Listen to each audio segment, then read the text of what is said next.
Hello very good evening to all of you. आज हम लोग थर्मोडायनेमिक्स का पीवाईक्यू सॉल्व करने वाले हैं, ठीक है, जिसमें फर्स्ट लॉ तक की बातें करेंगे और बहुत सारे बेसिक केमिस्ट्री के रूल्स टिप्स और ट्रिक्स हम लोग सीखेंगे, ठीक है। ध्यान से देखेंगे क्वेश्चंस और अच्छे से इसे सॉल्व करेंगे, ठीक है। पहला हमारे पास जेईई मेंस का ये क्वेश्चन आपको दिख रहा होगा, ठीक है। अब यहाँ पे क्या कह रहा है, लिस्ट दिया है, पहला लिस्ट है और सेकंड लिस्ट है, तो दो लिस्ट है। एक पहला नंबर ये है और दूसरा नंबर ये, इसको मैच कराना है आपस में, ठीक है। तो पहला ए ऑप्शन दिया आइसोथर्मल, तो आइसोथर्मल का मतलब क्या होता है, जहाँ पे टेम्परेचर क्या रहता है, कांस्टेंट रहता है, ठीक है। आइसोथर्मल में क्या रहता है, टेम्परेचर कांस्टेंट।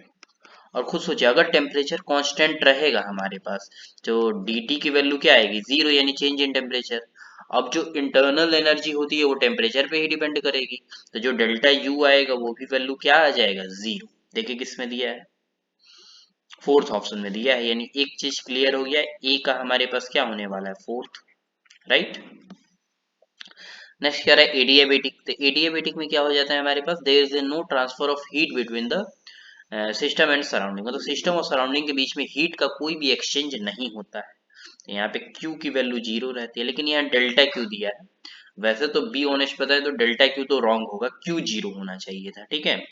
बट अब ऑप्शन में नहीं दिया है, जेई मेंस का है, तो हम लोग उसी को टिक करना पड़ेगा, तो बी का हमारे पास सेकंड आ जाएगा, ठीक है। उसके बाद आता है आइसोकोरिक प्रोसेस, तो आइसोकोरिक में क्या आ जाता है, आइसोकोरिक का मतलब यहाँ पे वॉल्यूम क्या रहेगा, कांस्टेंट रहेगा। वॉल्यूम कांस्टेंट का मतलब डीवी की वैल्यू क्या रहेगी, जीरो। तो वर्क डन बराबर minus P external into DV, तो डीवी वैल्यू जीरो, तो वर्क डन भी क्या आ जाएगा, जीरो। ठीक, तो ये पहला ऑप्शन सही है।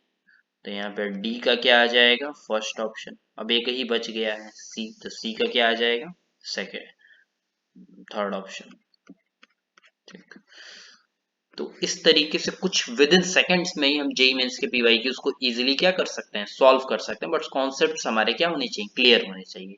आइसोथर्मल का मतलब जहाँ टेम्परेचर कांस्टेंट यानी dt की वैल्यू जीरो, तो dt जीरो है तो du भी क्या आएगा, जीरो, क्योंकि उसी पे डिपेंड करता है।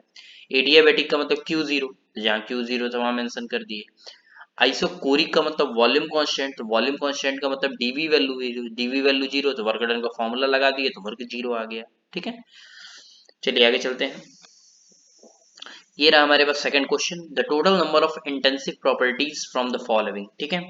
तो एक चीज आपको बता दें, यहाँ जो टर्म ये लिखा हुआ है इंटेंसिव, इंटेंसिव का मतलब होता है कि जो कि अमाउंट पर थोड़ा भी डिपेंड ना करे, यानी यहाँ पे क्या होना चाहिए, अमाउंट इंडिपेंडेंट, ठीक है। इंटेंसिव प्रॉपर्टी का मतलब क्या होता है, अमाउंट इंडिपेंडेंट, मतलब अमाउंट पे थोड़ा भी डिपेंड ना करे, उसी को हम लोग क्या बोलेंगे, इंटेंसिव प्रॉपर्टीज बोला जाए, ठीक है। अब देखते हैं, तो वॉल्यूम है, तो वॉल्यूम जो होता है वो अमाउंट पे बिल्कुल डिपेंड करता है, वॉल्यूम अमाउंट की ही तो बात करता है कि 4 लीटर है, 5 लीटर है या 10 है, ठीक है। नेक्स्ट दिया है हमारे पास, तो इसको लिखते भी चलते हैं साथ के साथ, ठीक है। कलर में थोड़ा चेंज कर लेता हूँ। ये क्या हो जाएगा, ये एक्सटेंसिव हो जाएगा। Molar heat capacity, molar heat capacity होता है कि the amount of heat required to raise the temperature of the system by 1 degree Celsius for a 1 mole of a substance, यानी फिक्स है कि 1 मोल सब्सटेंस की ही बात कर रहा है, तो जब अमाउंट फिक्स हो गया तो फिर ये क्या हो जाएगा, इंटेंसिव, यानी अमाउंट पे डिपेंड नहीं कर रहा है। मोलैरिटी क्या होता है, तो कॉन्सेंट्रेशन टर्म होता है, मोल्स ऑफ सॉल्यूट डिवाइड में क्या होगा, volume of solution in litre. जितने भी कॉन्सेंट्रेशन टर्म्स होते हैं वो सारे के सारे इंटेंसिव होते हैं, क्यों, क्योंकि जो दो एक्सटेंसिव का रेशियो होता है वो हमेशा क्या होगा, इंटेंसिव, तो मोलैरिटी भी क्या हो जाएगी, इंटेंसिव, ठीक है। उसके बाद थोड़ा यहाँ से मिसप्रिंट हो गया, मैं बता देता हूँ, यहाँ पे ई नॉट है, ठीक है, ई नॉट सेल। तो ई नॉट सेल जो होता है वो किसी भी वैल्यू या अमाउंट पे तो डिपेंड नहीं करता है, ठीक है, वो एक इक्विलिब्रियम कांस्टेंट की तरह समझ सकते हैं, ठीक है, जो कि अमाउंट पे इंडिपेंडेंट रहता है। तो ई नॉट सेल भी हमारे पास क्या हो जाएगा, अमाउंट पे डिपेंड नहीं करेगा, तो ये भी हमारे पास क्या हो जाएगा, इंटेंसिव हो जाएगा, ठीक है। अब आ जाते हैं गिब्स फ्री एनर्जी चेंज हमारे पास, ठीक है। गिब्स फ्री एनर्जी चेंज की बात कर रहे हैं, ठीक है, तो फिर इसको बताते हैं। बोलिए। ये ऊपर लाइट बंद है कि नहीं, जब दिखेगा। कौन सा लाइट, अरे यार बल्ब वगैरह अपना ऑन कर लीजिए, लाइट कटी है कि है यार। अच्छा एक मिनट बता रहे, वो मिस्त्री लाइट चेक कर रहे हैं ना, कटा है, हाँ? कटा है, बता, बस ऑन कर लीजिए, ऑन किए हैं, कटा है। ठीक है, आगे चलते हैं। अगला है हमारे पास मोलर मास। ठीक है, तो मोलर मास क्या होता है हमारे पास? तो मोलर मास जो हमारे पास डिफाइन होता है, this is define only for the 1 mole of substance. ठीक है, सॉरी फॉर इंटरप्शन, थोड़ा एक मेरा इंपॉर्टेंट कॉल आ गया था इसलिए। ठीक है, 1 मोल के लिए डिफाइन होता है मोलर मास। ठीक है, तो मोलर मास जब 1 मोल के लिए डिफाइन होता है तो फिक्स अमाउंट है, तो ये क्या हो जाएगा? इंटेंसिव हो जाएगा। मोल की बात करेंगे तो मोल का फॉर्मूला होता है गिवन वेट डिवाइड में मोलर मास। अब ये दोनों के दोनों क्या एक्सटेंसिव हो जाएंगे हमारे पास, तो यहाँ पे जो रेशियो आएगा वो इंटेंसिव होगा। लेकिन एक सेकंड, मोल जो होगा, नहीं नहीं, मोल अमाउंट को डिपेंड करता है ना, नहीं ये गलत हो जाएगा। मोल जो होता है वो अमाउंट पे डिपेंड करता है कि 4 मोल है 5 मोल है, तो ये प्रॉपर्टी भी हमारे पास एक्सटेंसिव होगी। ठीक है, तो इंटेंसिव 1, 2, 3, 4, 4 इसका करेक्ट आंसर आएगा। 4 ऐसी प्रॉपर्टी है जो कि इंटेंसिव है। ठीक है, चलते हैं नेक्स्ट क्वेश्चन की ओर। Which of the following parameters does not characterize the thermodynamic state of matter?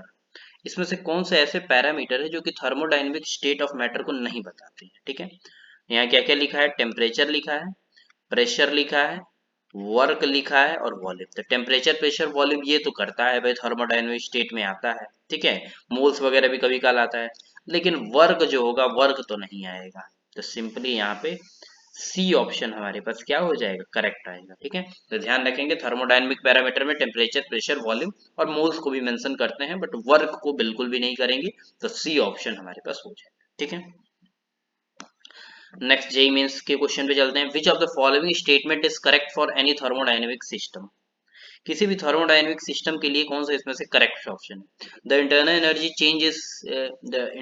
Energy changes in all process, मतलब हर एक प्रोसेस में इंटरनल एनर्जी चेंज होता है? नहीं, जो इंटरनल एनर्जी होता है वो केवल डिपेंड करता है टेम्परेचर पर। अगर टेम्परेचर की वैल्यू चेंज करेंगे तो इंटरनल एनर्जी चेंज होगा, नहीं तो नहीं होगा।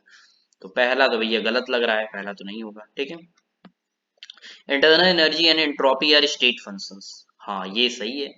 डेल्टा इसके आगे भी लगता है और एंट्रोपी में ही डेल्टा एस लगता है, तो इंटरनल एनर्जी और जो एंट्रोपी होता है वो दोनों ही स्टेट फंक्शन है। बिल्कुल ही करेक्ट आंसर है B. The change in entropy can never be zero, हो सकता है, बिल्कुल हो सकता है, ऐसा थोड़ी कि जीरो नहीं होगा, हो सकता है। The work done in A adiabatic process is always zero, नहीं हमेशा जीरो नहीं होगा, ये भी गलत है। तो बी ऑप्शन हमारे पास बिल्कुल करेक्ट होगा। Internal energy and entropy are state functions. ठीक है,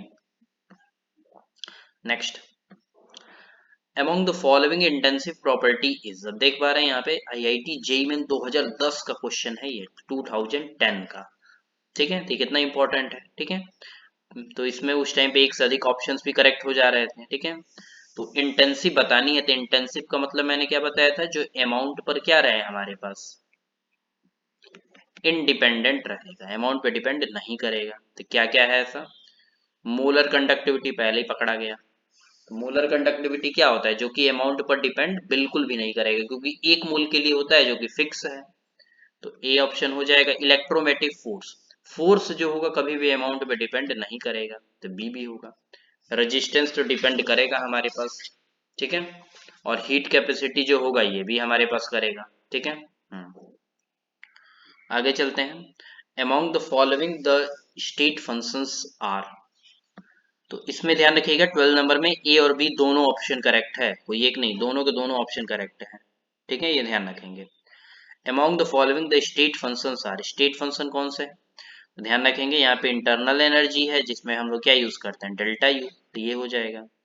यहाँ भी वर्क है, यहाँ भी किसी प्रकार का वर्क हो, ध्यान रखेंगे वर्क और हीट, ये जो दो टर्म होते हैं ये हमेशा हमारे पास क्या होते हैं, पाथ फंक्शन होते हैं, जो कि पाथ पे डिपेंड करते हैं। पाथ फंक्शन, ठीक है, वर्क और हीट क्या होते हैं, पाथ फंक्शन होते हैं। इनको छोड़ के जितने भी होंगे वो सारे के सारे स्टेट फंक्शन होंगे। तो इंटरनल एनर्जी एक स्टेट फंक्शन होगा और एक मोलर एंथैल्पी जो होगा ये भी स्टेट फंक्शन होगा। तो 13 नंबर का जो हमारे पास आंसर रहेगा, हमारे पास क्या होगा, ए और डी। ए और डी हमारे पास बिल्कुल करेक्ट आंसर रहेगा 13 का। ठीक है, next part, identify the intensive,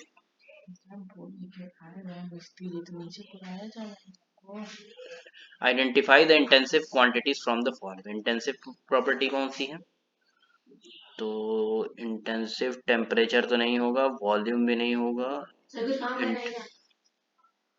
अरे चार होगा मतलब, तो आर इंटेंसिव है, रिफ्रैक्टिव इंडेक्स हो जाएगा, ये होगा हमारे पास। वॉल्यूम तो इंटेंसिव होता है, टेम्परेचर, हाँ टेम्परेचर भी हो जाएगा अमाउंट पे। यस,